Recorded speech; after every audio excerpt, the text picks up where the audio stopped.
Hey, listen up. Yeah, we here and we locked in. Let's keep it going all the way to the top 10. We fear the turtles, so it's no other option. Fred and Ryan, just watch them. Let's take it to the max. It's the Shell and Tell. They come with all the facts. It's the Shell and Tell. Let's take it to the max. It's the Shell and Tell. They come with all the facts. It's the Shell and Tell.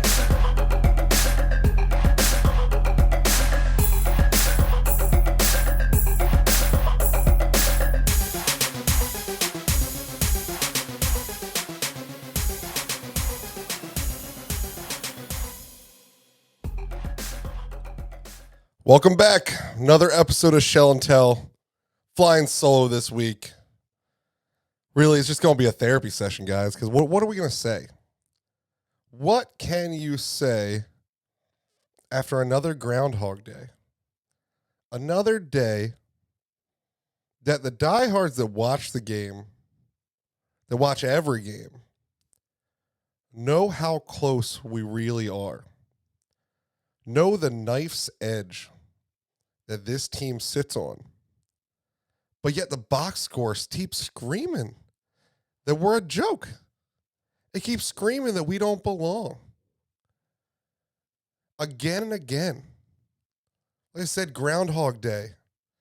You look back at the Michigan game last year, and I think it was 3 4th-and-1 conversions that if they just decide to kick a field goal, we're going to overtime. If they don't get any of them, we're winning the game.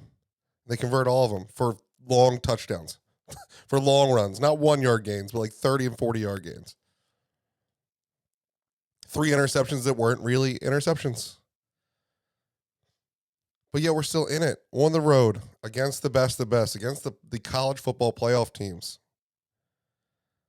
You look back at the last home game versus Ohio State. We're down 6 with the ball, just under 2 minutes left. And somehow we turn that into a strip fumble with 9 seconds remaining that ends up in the end zone on the strip fumble. And we end up losing by 13 when at worst it's a 6-point game. You go into this, you're winning the first quarter. Even though you're not playing the best ball, but you're still playing pretty good ball. You play kind of bad ball the second quarter. You're still tied with a top 4 team in the nation. You do okay in the third, and you're down 3 points going into the fourth quarter. And then you lose by 20?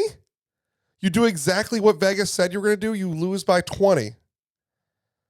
They said it was going to take a whole game to get down by 20. It took you guys like 10 minutes. You know, to be more specific about the Groundhog Day that this was the Penn State home game when we were the better team and they had the best player on the field. When John Dotson just decided that he wasn't losing this game, no matter what Maryland had to say about it, and went off for, 3 5-yard slant plays that all went 100 yards to score a touchdown in the fourth quarter. Again, we're down 1 score in the fourth quarter with the ball in Penn State, and then it looks like a blowout. And the final score is really all that matters, right? I mean, that's what these other teams are going to say in the recruiting pitch. They're just going to put the final score up. It don't matter. You know, of course, Locks can keep pitching that, we're a player or 2 away from being in this game, and you're that player. But how long? How long can we say it? I'm fully bought in. I don't want you to hear any negative things about this team, but it's so frustrating over and over again. I mean, if it's frustrating for me, can you imagine what these guys on the team are going through with just working their ass off and being better and better, and it just it not being there when they need it, and it being a lot of mental mistakes or like the dumb 4th-and-1s. Like, we got them right where we wanted them. We stopped them. No, you didn't, because they're stubborn. There's no respect for us in the Big Ten. They're not going to just do what you're supposed to and take the points. We haven't made them yet. We haven't made it cost you.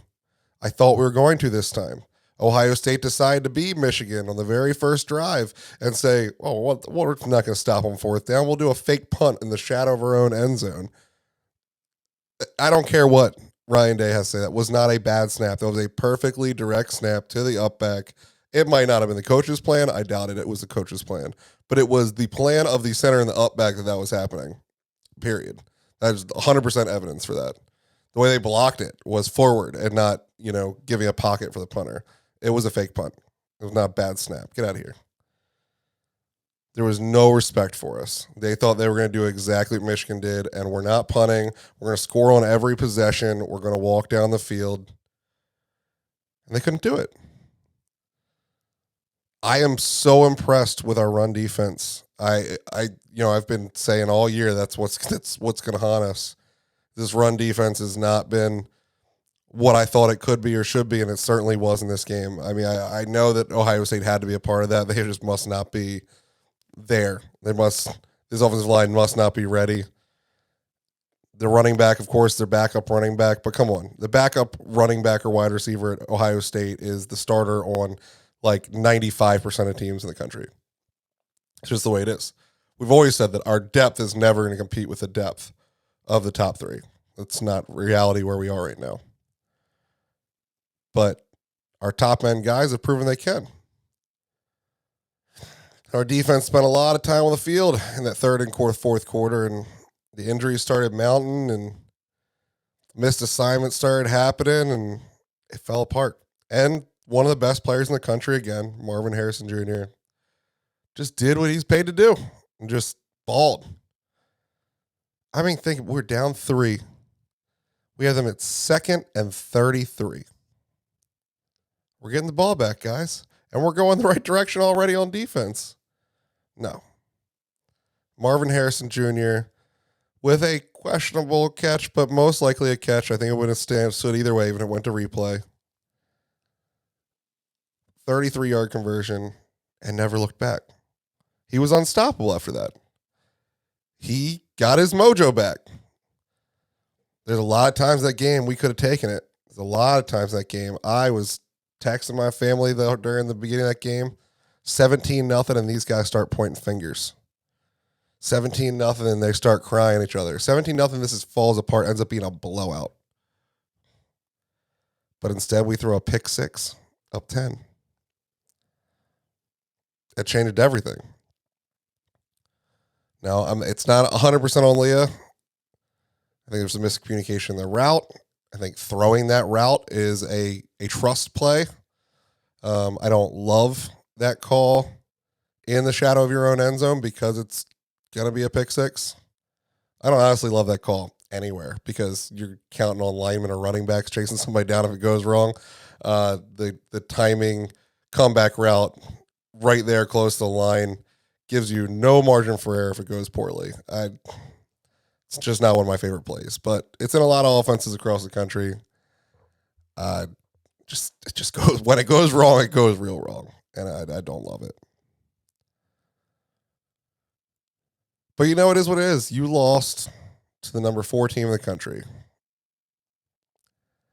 Most realistic fans thought this is where we would be. In fact, you might have thought we'd be 4-2. We're now 5-1. When we put this schedule on paper, I don't know that we thought that. We didn't schedule an easy schedule. We didn't have a Michigan where you just put 4 cupcakes out there. Our teams kind of became cupcakes or maybe bunt cakes, kind of like a little bit better than a cupcake. I don't know. Michigan State wasn't supposed to be a walkover.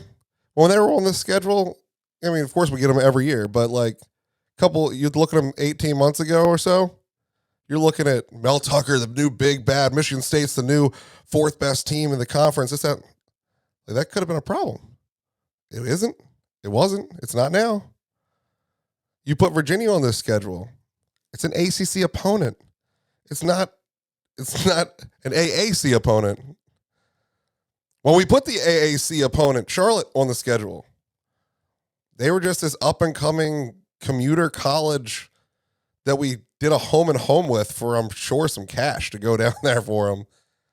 We didn't know they were going to have Biff Poggi. We didn't know they were going to have all of St. Francis, including 5 stars that have traveled the country, coming into town. They were a much harder competition than when we put them on the schedule. Towson's Towson. There was no risk there. But look across the country. Like, nobody in the upper echelons just schedules all beasts. It just doesn't happen anymore. I mean, the only people that ever used to do that was Notre Dame and maybe USC back in the day. But it doesn't happen anymore. I don't know.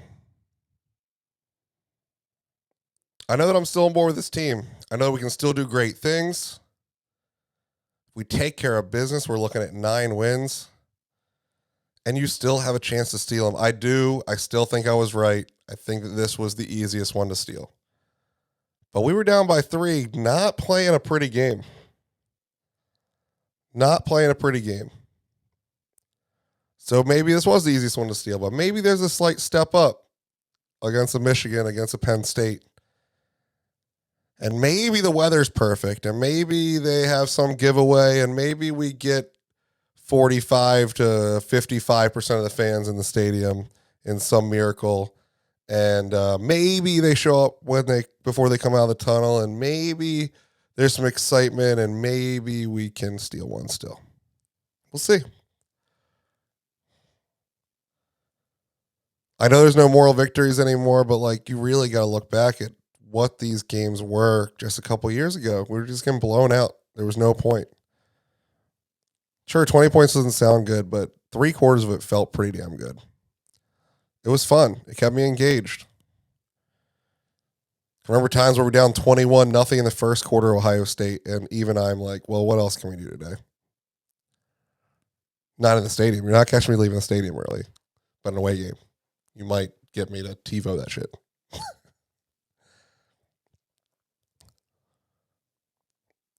I don't know. I know it's got to be frustrating.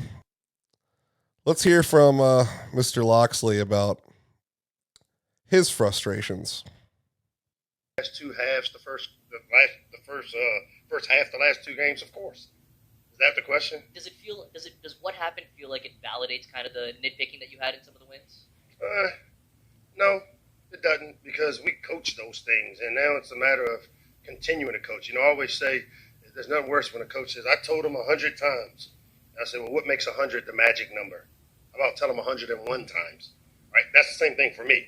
And so before the half of the last 2 games, when we've had opportunities to score, like, these are situations that we literally have a Friday script. And I stole this from Uncle Nick down in Alabama, like hitting these situations that come up.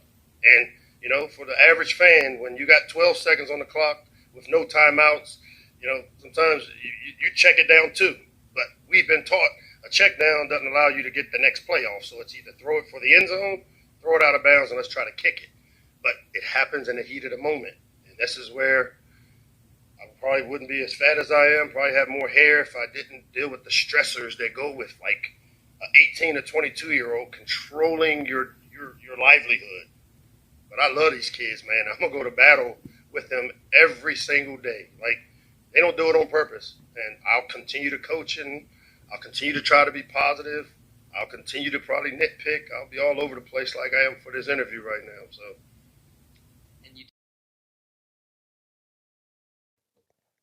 what are you going to say? Coach said it all. They didn't do it on purpose. And yeah, of course, even in the moment, afterwards, you become a, Monday morning quarterback. How could you do that? How could you throw that there? Well, you're trying to win the game, and you have grown men trying to throw you to the ground, and you see your player standing by himself in front of you, you get rid of the ball. He should have known better. He should have coached better. The ball should have been thrown out of bounds or in the end zone. But again, the running back should have known better. The running back is an eligible receiver. He could have slapped the ball to the ground, incomplete pass, over. So you can't hang till for that too. There's a problem there. Maybe I have to go back and look, but I don't believe he was out of the pocket on this. So you can't just throw it away. You need an eligible receiver. Maybe he couldn't have a clear line of sight to anyone in the end zone. Maybe that's what he wanted to do. Of course, he needed to throw it more at his feet and less of his hands at that point. But you can't take an intentional grounding there either, or it's the same thing. We're talking about the same thing. You can make excuses for him all day. It should have been done better. Frankly, I think the Ohio State player should have been flagged for defensive delay of game. It happens all the time. He laid on him. He held his jersey after the offensive player was standing up. They could have easily penalized them. 5 yards or half the distance to the goal and an untimed down. It could have been made. Probably would have been made if Maryland was doing that to Ohio State at halftime. But you're not going to get the calls against these guys. You have to go take it. You have to dominate the top of the league in order to win. You have to. There's no calls coming. And I don't expect them, and I don't blame them. You protect the shield, and the shield is the Big Ten.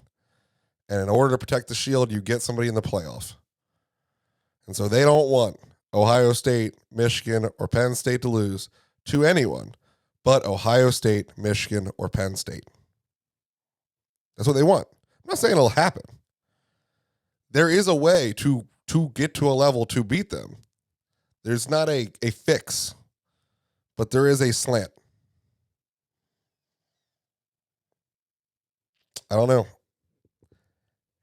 And part of the lack of motivation of getting this together and getting a real show together this week is just like, what comes next? Because a win here probably wouldn't have mattered, like we talked about last week, for attendance this weekend. Even more so, this loss, even though it was a close game, is not going to help anything. And, we're Maryland. So the weather is probably the number one predictor of attendance. Weather looks awful on Saturday. On and off rain all day. Right now, it does look like there's a good 3/4 of the game that might just be cloudy. Seats are going to be wet before you get there. Probably going to rain when you leaving. It's too early. They don't know the exact time periods, but we'll see. It's homecoming, but lots aren't going to look good. I can tell you that. Even the ones that are going to the game, lots aren't going to look good. I might even consider skipping the lot. We might just go do a dinner gate. We've done that before where we just tailgate by going to a restaurant nearby and then coming to the game. I know one of the fans of the show was talking to me about a student hall, a eatery there on campus where you can pay to eat. So maybe we'll just do that. I don't know. I'm not sure. I'll be there. Rain, shine, lightning, whatever. We'll stay under the concourse. I don't know. And then what do you get from this game? Okay, so we win. Well, right now we're an 85.5% chance of winning according to ESPN. No one's going to give you any credit for it. You'll be 6-1 and bowl eligible. It's huge. With no buzz. How? How does Maryland go to 6-1 first time since 2001, and it'll be no buzz. It'll be nothing. It won't matter at all for the upcoming attendance or publicity. It'll matter to these kids, and it'll matter a little bit to the diehards out there. But it's not getting anybody to the show. Now, like we talked about, we were playing for 8-0. We did not get the O.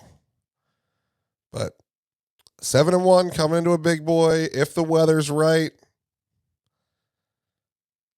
then you might start seeing some things. You might start seeing some people crawl out. And it'll set up exactly what it's been. It'll set up that Iowa game that everyone was pumped up for. It'll set up that Penn State game where we come in with one loss or undefeated, whatever it was at that point. They'll bring in extra stands, and it was 63-3 or whatever it was. So that's where you have to prove people that you're not the same team. That's what this is going to come down to. It's going to come down to the future. It's not going to come down to this week. The only thing that can happen this week is we can be super depressed. Winning of any fashion this week is just another expected attribute. This is one of those teams in the Big Ten you have to stay ahead of. You have to win against Illinois. You have to win against Indiana. You have to win against these lower level Big Ten squads to try to continue to build this program. It's Terps versus Terps. It was last weekend against real competition. It is this weekend against not real competition. So, like, I don't even want to discuss their team. If we play the way we are supposed to play, we'll be fine. Even though the injuries seem to be mounting, I don't think we're going to have Still this week.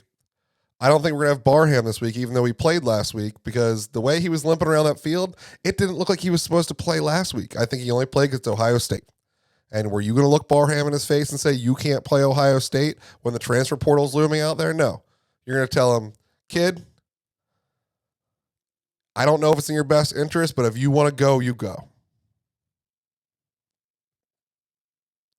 And that's what it looked like. Because, I mean, quarter one, my man's limping around there. He didn't look terrible during plays, but when he's walking back to the line of scrimmage, it looked awful. We have the running back depth. We have the wide receiver depth. We're not worried about there. It's the cornerback depth. It's a real problem. If we don't have Still again, we have had better play out of our backups than I thought we would. But it's not great. We've been able to play closer and man coverage on more people than I ever thought we would. I guess their number one wide receiver is Isaiah Williams. He's not a giant like we've been playing against. That helps. 5'10", 185. He's a junior. 38 receptions, 503 yards. I mean, at least that's a little bit helpful. We don't have to have somebody that's 6'2", 6'4", playing against us and dominating. I'm not saying these little guys can't just show up and ball out. Of course he can. But I think we have more corners that are more capable of covering that player than a Marvin Harrison Jr., than a Ubeka, than the absolute studs that Ohio State has out there on the edge. I am impressed with Ohio State's quarterback. I thought he could have folded earlier than he did. Being younger, having less experience.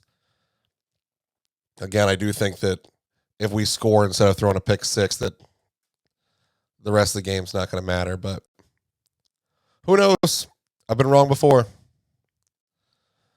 I don't know, guys. I just wanted to touch base. I just wanted to let you know we still exist. We don't just record podcasts when we win. We're here with the boys. Always have been. Always will be. We live to fight another day. That's all there is. That's what this weekend is. You win because you're supposed to. And that keeps your season in line for good things, for great things.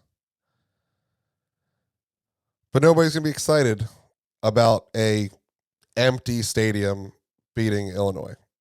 This is going to be another day where our fans hurt the program because we can't get damn. You want to be a big-time program. You want to be a top three. But the top three shows up no matter what. I don't know. I don't know what to do. Well, guys, we really need to get the health back on our side. That's the big thing right now.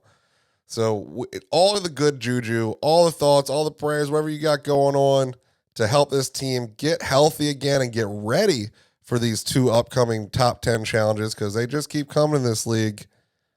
We need it. We truly need it. So do what you can. Maybe you can find some people that really like to sit in the rain and drag them down to the stadium. I'm not sure. I don't know that it's going to help because overall the numbers are going to be terrible. But I'll be there. I'll be in Section 7 for sure. You'll be able to see me because I'll be the only person in Section 7. So maybe I'll even wear the big hat this week, try to take up a little bit more real estate on the bleachers there. Calling this a red out. I'm so depressed in that. I'm so, can we stop with the outs? No blackouts, no yellow outs, no red outs. We can't do it. Until we fill the stadium, no outs. Don't advertise it. It's just embarrassing. Just come out. How about that? Just come out. We could have a silver out. You want a silver out this weekend? Because we could do that. I don't know. Sorry for the letdown, guys. We're going to win this weekend. It's going to be fine. We're keeping line 6-1, bowl eligible within 7 weeks of the season starting. Why? What's there to be depressed about? Just the attendance. That's it. Just the attendance.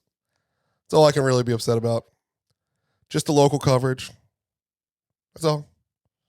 Love Coach Locks. If you can't get on board, like I tweeted, with what Coach Locks is doing and saying about these kids, the openness that we're getting in these press conferences, the security that he seems to have in his job right now that lets him say real talk. It's not all coach speak. It's not all erased.